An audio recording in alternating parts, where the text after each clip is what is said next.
Good evening, traveller. Come and sit by the fire.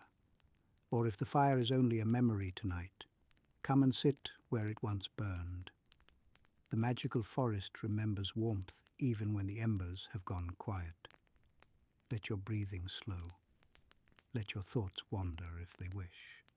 This story does not mind being half heard.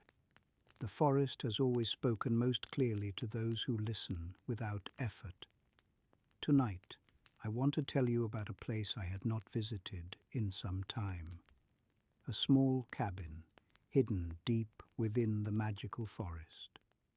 And about the gentle being who watched over it, long after the fire inside had gone out. There are paths in the magical forest of Whispergrove that fade not because they are forgotten, but because they are no longer needed every day. Grass grows softer, moss thickens. The forest does not erase these paths. It simply allows them to rest. It was along one such resting path that I found myself walking that night.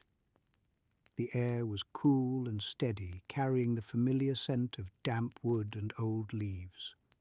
Above me, the branches swayed slowly, their movement unhurried, as though they had nowhere else they needed to be.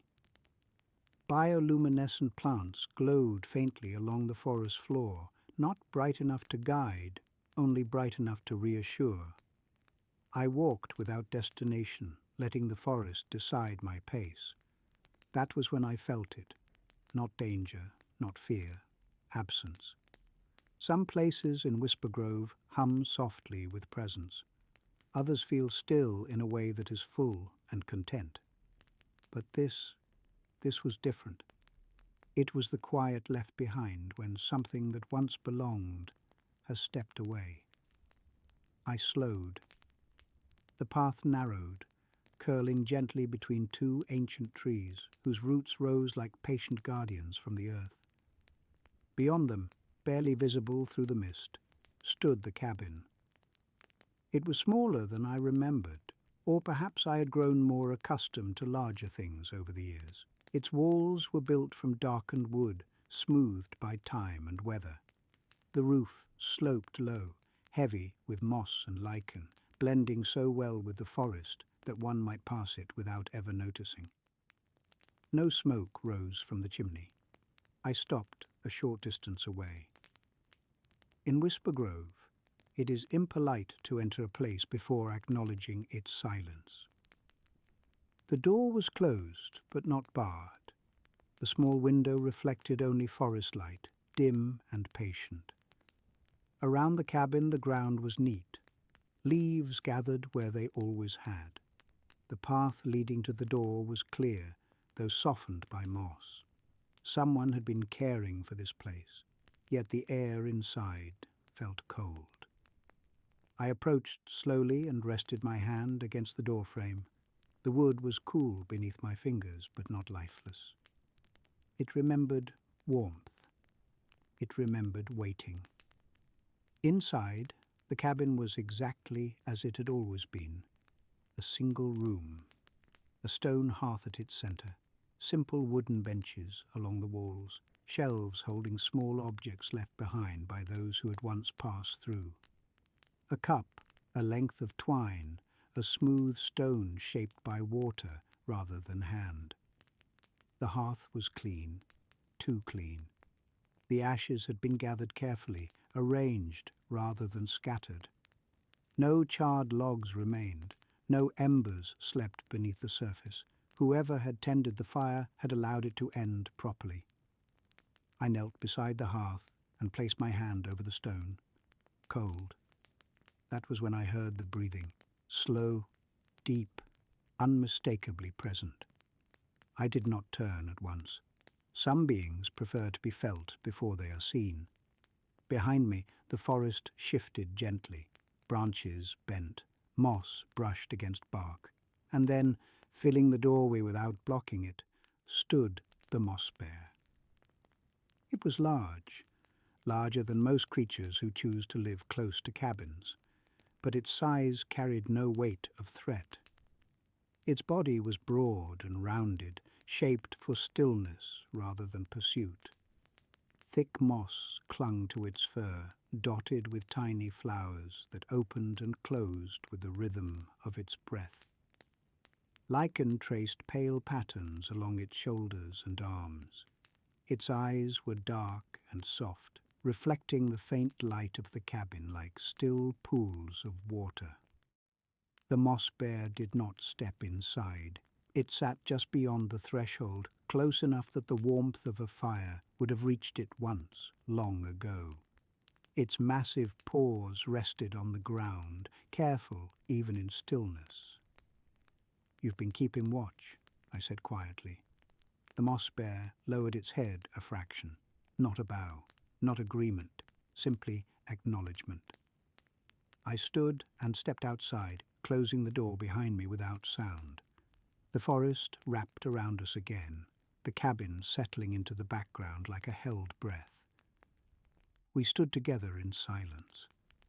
The moss bear's gaze drifted toward the chimney, then back to me. There was no urgency in its eyes, only something patient and unfinished. "The fire," I said, not a question. The moss bear exhaled slowly. I had known this creature before. Not well, but enough. It was not one to abandon a place lightly. The moss bear had always been a guardian, a presence meant to remain. It did not roam like the slokin. It did not wander. It stayed, and yet the fire had gone out. I followed its gaze back to the cabin and then to the neatly stacked wood nearby. Dry, ready, prepared. "You kept everything as it should be," I murmured. "You simply did not begin again." The moss bear shifted its weight. One large paw lifted, then settled back into the earth. Its claws were thick, curved and gentle, made for holding, not striking, for shielding, not shaping. I understood then. Some beings are born to tend what already lives, to protect warmth once it exists, to keep it safe through long nights and quiet hours. But beginning is a different skill entirely. "You waited," I said softly, "as you always do." The forest around us listened without comment. I reached into the pocket of my robe and felt the familiar shape there, small, smooth and warm in a way that had nothing to do with heat. The ember stone rested in my palm, as it had for many years, content to be carried and rarely used. I did not remove it yet. Instead, I sat down on the cabin steps and let the night settle. The moss bear eased closer, lowering its heavy form beside me, careful not to shake the ground too much. Together, we watched the doorway, the hearth beyond it waiting patiently in the dark. Not every fire needs to burn, but some places are meant to remember how. And sometimes all that is required is a single, quiet beginning. The night did not hurry us. The forest rarely does. The moss bear remained beside me on the cabin steps, its great weight settled carefully into the earth. I could feel the slow rise and fall of its breathing, steady and untroubled.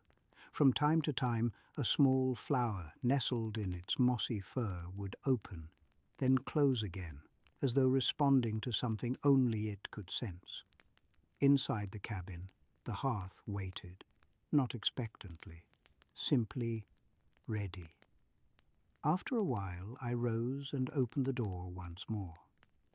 The moss bear did not follow immediately. It remained where it was, watching, trusting that if the fire were to return, it would not need to rush toward it. I stepped inside and knelt by the hearth again. The stones were still cool, but they no longer felt empty. Ash lay neatly arranged, a pale reminder of warmth that had once been there. I brushed my fingers lightly across the surface, careful not to disturb what had been left with intention. Only then did I reach into my robe. The ember stone rested easily in my hand, smooth from years of being carried rather than used. It did not glow. It did not shine. If one were to look at it without knowing, it might seem like nothing more than a dark, unremarkable stone.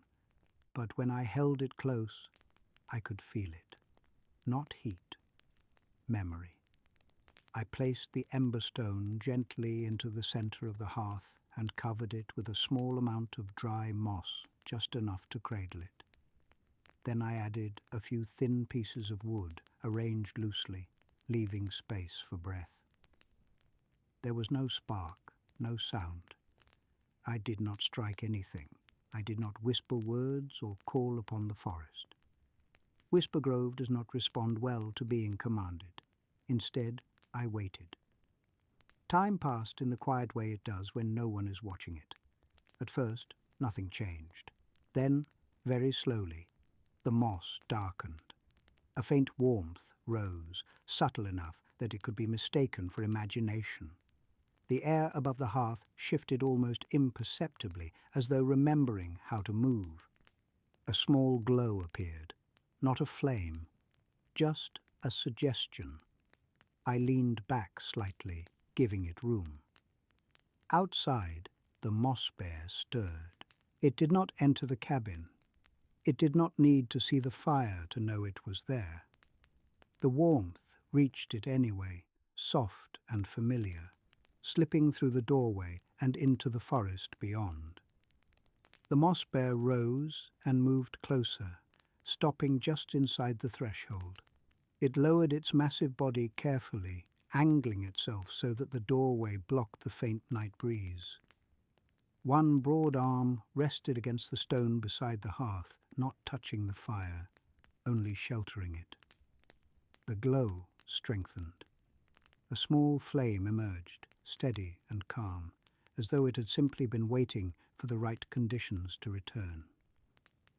"That will do," I said quietly. The moss bear did not respond, but its breathing deepened, settling into an even slower rhythm. The fire reflected gently in its dark eyes, and the flowers in its moss opened a little wider, content. We stayed like that for some time. The cabin filled with warmth again, not enough to chase away the night, but enough to make space within it. The benches seemed to relax, the walls held the heat without complaint. Even the objects on the shelves appeared more present, as though reassured that they had not been forgotten. Beyond the doorway, the forest noticed. Small movements stirred near the edges of the clearing. Not visitors, not yet, just awareness. The knowledge that the cabin had returned to its quiet purpose. Eventually, I stood. The moss bear remained where it was, one arm still forming a gentle barrier against the breeze, its body perfectly suited to the role it had always known. This was not a task it needed to be taught. It was simply who it was. "I won't stay long," I said softly. "You never needed me to." The moss bear inclined its head slightly. I stepped outside and closed the door part way, leaving it open just enough for the warmth to travel. The night air felt kinder now, less hollow. Before I left, I looked back once more. The cabin stood as it always had, small, patient, and quietly necessary. The fire burned low and steady. The moss bear lay beside it, unmoving, content to remain. Some places do not ask to be restored. They only wait for someone to remember how. I turned and followed the forest path away from the cabin, the bioluminescent plants lighting my way just enough to be kind. Behind me, the glow of the fire lingered, not bright, not calling, but present. The path welcomed me back without comment. And that is the story about how the fire was returned to the little cabin, not with haste or effort, but with patience and care. And now the embers glow softly beside you. Beyond their warmth, the forest rests just as it always does. Nothing here asks for your attention. You may remain by the fire as long as you wish.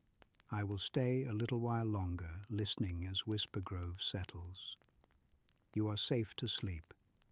Good night, my friend. Until we meet again.